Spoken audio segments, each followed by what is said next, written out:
Hello दोस्तों, welcome back. तो आज मैं एक्सप्लेन करने जा रहा हूँ the devil is a part timer का एपिसोड 8। एपिसोड की स्टार्टिंग होती है चीहो और एमिलिया के साथ, जो कि सडाओ के अपार्टमेंट के सामने खड़ी हैं।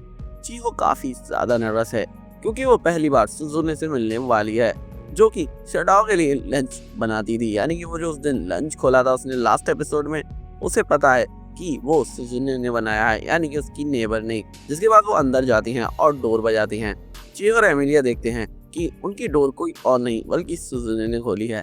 अपार्टमेंट में सरप्राइज ब्रेकफास्ट सेट हो जाता है अब इनका, यूडॉन और एग टोस्ट का।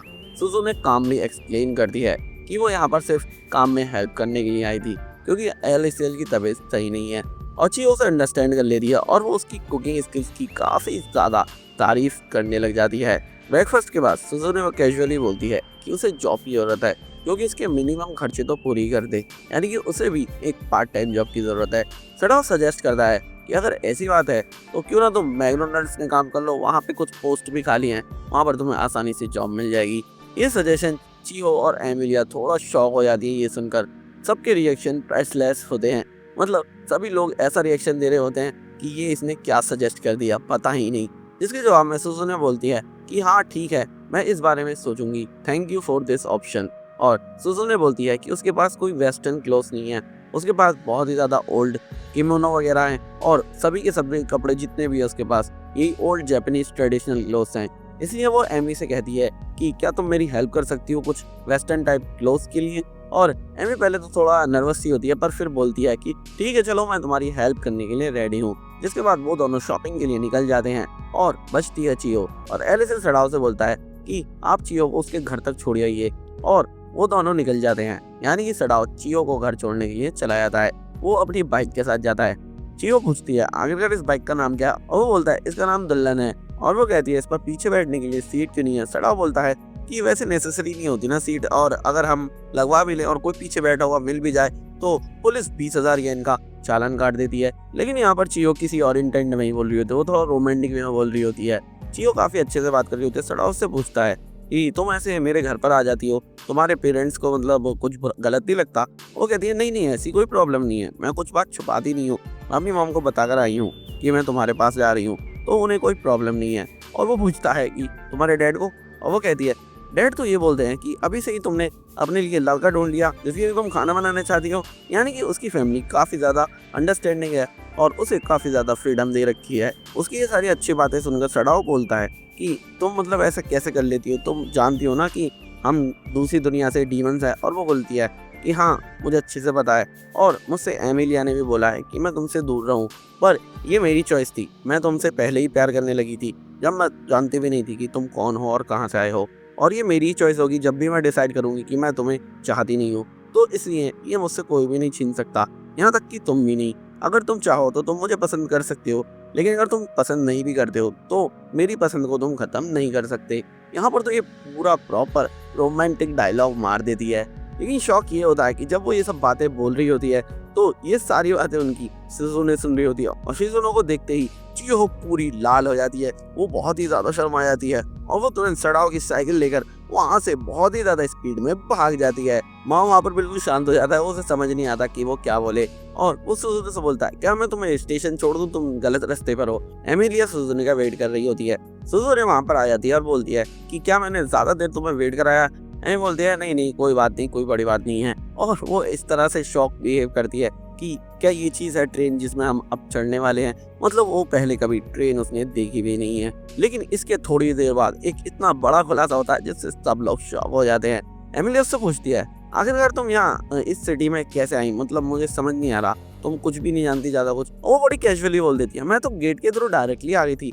एमी पूछती क्या गेट के थ्रू, क्या तुम एंटी आइलैस आई हो। और वो बोलती है क्या तुम्हें पता नहीं था। और इसी बात पर दोनों का इतना शॉकिंग रिएक्शन होता है, यानी कि सुजुने एंटी आइलैस आई है, यानी कि एमिलिया का शक बिल्कुल सच हो गया। दोनों एक एथिकल और आइडियोलॉजिकल कन्फ्रंटेशन की तरफ बढ़ जाते हैं। स्टेशन कॉरिडोर में वो हॉट ही वेट करते हैं। सुजुने आइडेंटिटी रिवील करती है कि उसका नाम क्रिस्टिया बेल है और वो चर्च की तरफ से भेजी गई है।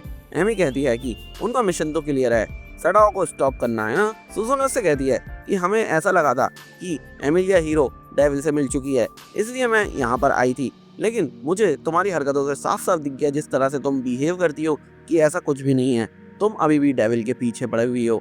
और सुसन ये बोलती है कि हम लोग एक अलायंस में आ सकते हैं और हम दोनों मिलकर डेविल को मार सकते हैं। उसकी ये सब बातें सुनकर एमी बोलती है अभी हमें लेट हो रहा है। वो ट्रेन की टिकट निकालती है और उसे देती है और वो बड़ी शॉक हो जाती है। उसे ट्रेन स्टेशन का गेट ही नहीं खुल रहा होता है और वो फाइनली कॉफी शॉप में बैठकर बाकी की बातें करते हैं। वो काफी कुछ डिस्कस करते हैं और वो वही प्रपोज करती है फिर से, तुम मेरे साथ टीम ज्वाइन कर लो और डेविल को मार दो। और वो भी ये भी एक्सप्लेन करती है कि वो जो हाई प्रीस्ट था ऑल्बा वो करप्ट था, उसमें पूरे चर्च की विल नहीं थी तुम्हें मारने में, वो उसी की गलती थी। चर्च तुम्हारे साथ है आज भी और ये चीज तुम्हें मुझ पर बिलीव करनी पड़ेगी। और वो कहती है कि नहीं, मैं तुम्हारा अलायंस एक्सेप्ट नहीं कर सकती।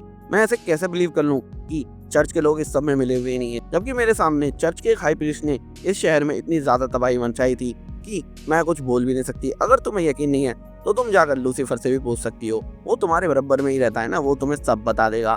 फिर एमिली उसे कुछ मैगजीन वगैरह देती है और कहती है कि इसमें से कुछ देख लो और तुम इस टाइप के कुछ कपड़े वगैरह खरीद लेना। अभी मैं चलती हूँ, मेरे काम का टाइम हो रहा है, तो मैं बाकी बातें शाम में करूंगी।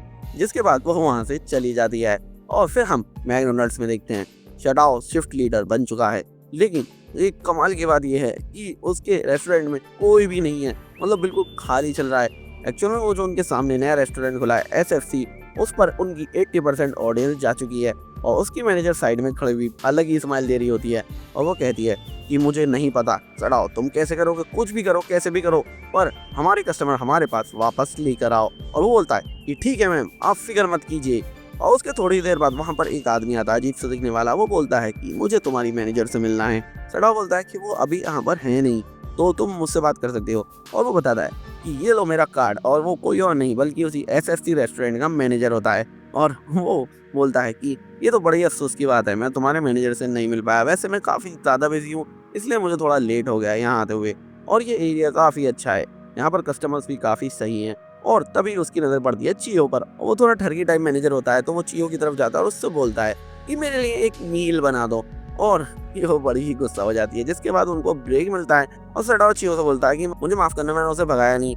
पर चियो ये कहती है कि नहीं नहीं, इसमें आपकी कोई गलती नहीं है, ओह थाई कमीना। और सडाओ से बोलता है तुम फिक्र मत करो, हमें अपने एनिमी के बारे में जानकारी लेनी पड़ेगी और उसके लिए मैंने एक स्पाई भेजा है। और स्पाई कोई और नहीं बल्कि उसने एलिसिल को भेजा है और एलिसिल सारी इंफॉर्मेशन इकट्ठा करने वाला है। तभी हम देखते हैं एमिली अपने ऑफिस से निकल रही होती है और उसके सामने सुजुनो होती है और उससे बोलती है कि फाइनली तुम्हारी सर्विस खत्म हो गई। और अभी उसने काफी ज्यादा कपड़े लिए होते हैं और शायद उसने किमोनो वगैरह ही खरीदे हैं। एमी बोलती है यार तुम्हारे पास इतने पैसे कहाँ से आए। और वो बोलती है कि मैंने कुछ वैल्यूएबल चीजें बेच दी थी। और उसका फ्लैशबैक भी हम देखते हैं और वो अपना मेट्रो कार्ड भी दिखाती है। एमी बोलती है गुड किड गुड। और उसकी दोस्त रीगा पूछती है आखिर ये कौन है।